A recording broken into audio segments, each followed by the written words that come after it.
Dangerous Game by Richard Connell, adapted by Charles York. Over there is a strange island, said Whitney, nodding toward the darkness. What island? Asked Rainsford. They call it Ship Trap Island, Whitney replied. The name says it all, doesn't it? Rainsford peered into the thick, warm night. It was like a heavy curtain pressing in on the yacht. I can't see anything, he muttered. Whitney chuckled. You have sharp eyes. I've seen you hit a moose from 400 yards, but even you can't see through a moonless Caribbean night. Not even 4 yards, Rainsford admitted. It's like being wrapped in black velvet. It'll be bright in Rio, Whitney said. We'll be there in a few days. I hope the Jaguar rifles arrived. Hunting in the Amazon should be incredible. Have we passed the island yet? Rainsford asked. I don't know, Whitney said, glancing toward the dark water. I'll stay up a bit and have another smoke, Rainsford said. Good night. The only sounds in the night were the steady hum of the yacht's engine and the gentle splash of the waves.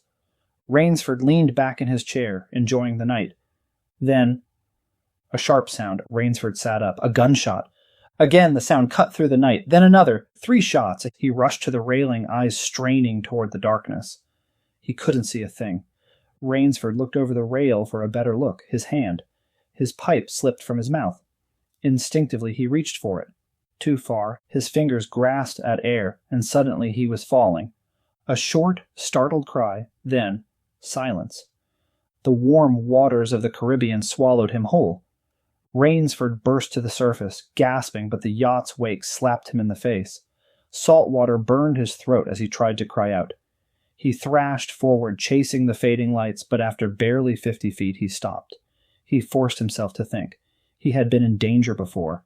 His cries might be heard, but the yacht was vanishing fast. He ripped off his heavy clothes and shouted with all his strength. The lights became distant fireflies, then disappeared into the night. Then he remembered the shots. They had come from the right. Clinging to that one hope, he swam toward them, slow and steady, saving his energy. The sea pushed against him. He counted his strokes. He could do maybe 100 more, and then a scream ripped through the darkness. An animal in terror and agony. Rainsford didn't know what it was, and he didn't care. He kicked harder toward the sound. Another cry, then a sharp, cracking noise. A gun, he muttered. He swam on, each stroke a battle. After what felt like hours, he heard a new sound, low, steady, rolling. Waves breaking against rocks. Land. The current almost dashed him against the jagged shore, but he fought his way up, clawing at the wet stone. Hands bleeding, chest heaving, he dragged himself onto solid ground. He collapsed and slipped into the deepest sleep of his life. By the time he woke, the sun was low. Hunger gnawed at him, but his mind was sharp again. Where there are gunshots, there are men, he thought. Where there are men, there is food. But what kind of men? The jungle was thick, tangled, nearly impassable. He followed the shore instead. Soon he stopped. Something large had thrashed through the underbrush.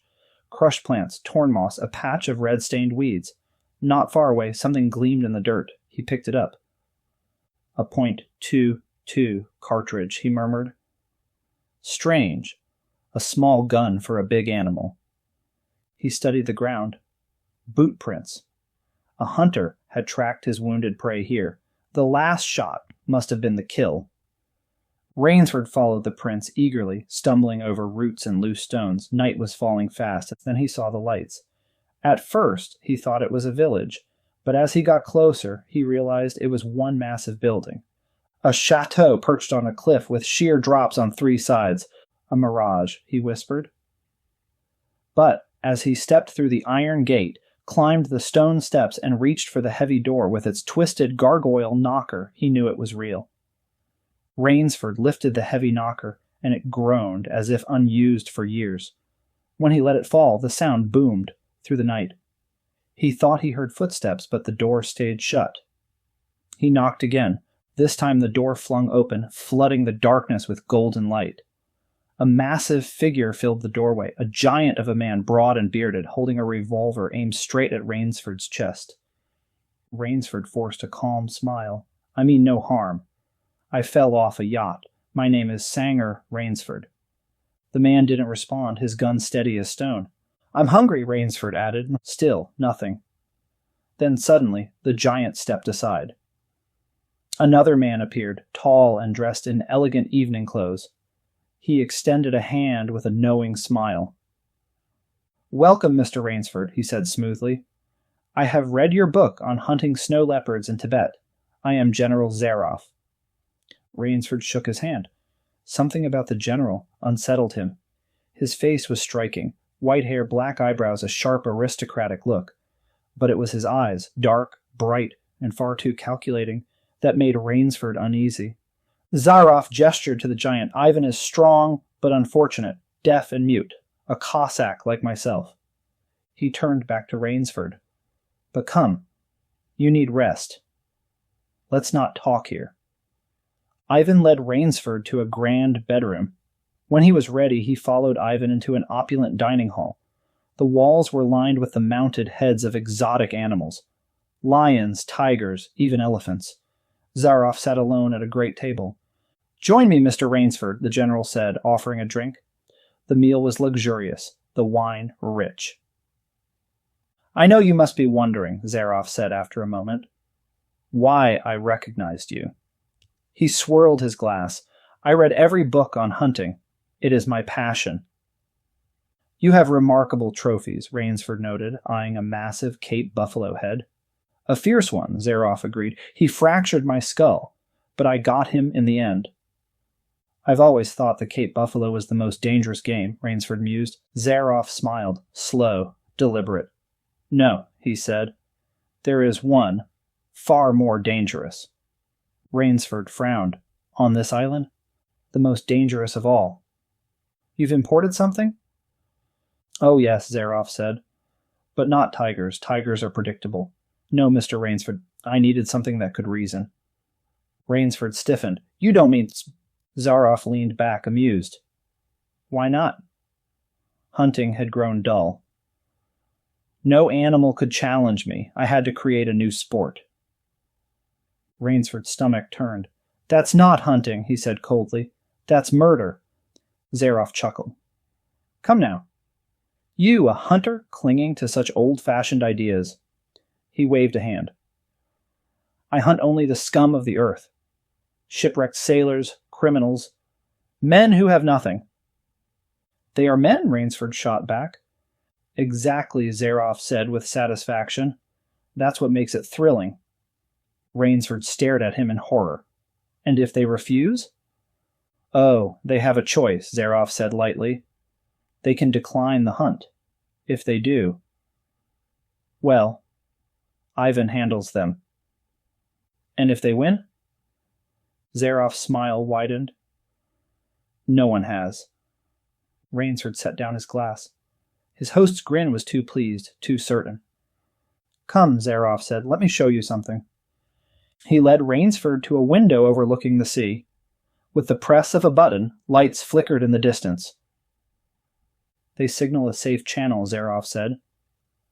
"But there is no channel, just jagged rocks, sharp enough to tear a ship apart." He dropped a walnut on the floor and crushed it under his heel. "Like that." Rainsford's fists clenched. "You lure them here." Zaroff shrugged. "I help fade along." Rainsford turned from the window, his jaw tight. "Tomorrow," Zaroff said, his voice smooth as silk, "I will show you my training school." He sipped his wine. "And perhaps you will join the hunt." Rainsford's blood ran cold. "I'm not feeling well tonight," Rainsford said. "I'd like to rest." Zaroff smiled. "Of course, my friend, a long swim like yours is exhausting. Sleep well. Tomorrow we hunt." Rainsford left quickly. As he lay in bed, he could not sleep. The silk sheets were soft, but his mind was restless. He sat up and tried the handle, locked. He stepped back. Sleep finally came in uneasy waves, but just before dawn, a gunshot echoed from the jungle. At lunch, Zaroff greeted him cheerfully. "How do you feel?" Rainsford's jaw tightened. "I want to leave." "Now!" Zaroff's brows lifted. "Leave? But you haven't hunted yet." I don't want to hunt. Zaroff sighed, swirling his wine. A shame. But you do have a choice. Ivan, he gestured to the massive man in the corner. Rainsford stiffened. You can't be serious. I am always serious about hunting, Zaroff said. It will be quite the match, you and me. Your skill against mine. And if you win... If I survive, Rainsford corrected. Zaroff chuckled. If you survive for 3 days, I'll let you go. My word, as a gentleman. He raised his glass. To the game. Rainsford did not drink. Zaroff's tone sharpened. Ivan will give you hunting clothes, food, and a knife. Wear moccasins, they leave a weaker trail. And avoid the swamp in the southeast. We call it Death Swamp. There's quicksand. A man once tried to cross it. My best hound, Lazarus, followed. A tragedy. He sighed, then straightened. Now I must rest. You, however, will want to start. I won't begin the hunt until dusk. Night hunting is far more thrilling, don't you think? Au revoir, Mr. Rainsford. With a bow, Zaroff strolled away. Ivan entered, silent as ever. He carried hunting gear, a bag of food, and a long knife. A loaded pistol rested in his crimson sash. The gates of the mansion snapped shut behind Rainsford, and he began to run, weaving through the jungle. Stay calm, he muttered, breath tight. At first, he had only one thought. Get away. Panic had pushed him forward, but now he forced himself to stop. Running wouldn't work. The island was surrounded by the sea. He had to outthink his hunter. I'll give him a trail to follow, he whispered.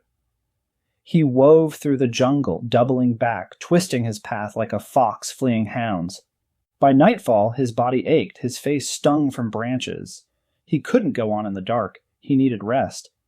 I've played the fox, he thought. Now I'll play the cat. He climbed a thick tree, careful not to leave a trace. High in the branches, he stretched out, breathing deep. Not even Zaroff could track him through that tangled maze. But then again, perhaps Zaroff wasn't like other men. The night crept by, slow and heavy, like a wounded snake. Rainsford lay awake, listening to the deep silence of the jungle. Just before dawn, a bird's sharp cry made him turn his head. Something was coming, moving carefully, following his exact path. He pressed himself flat against the tree limb, barely breathing.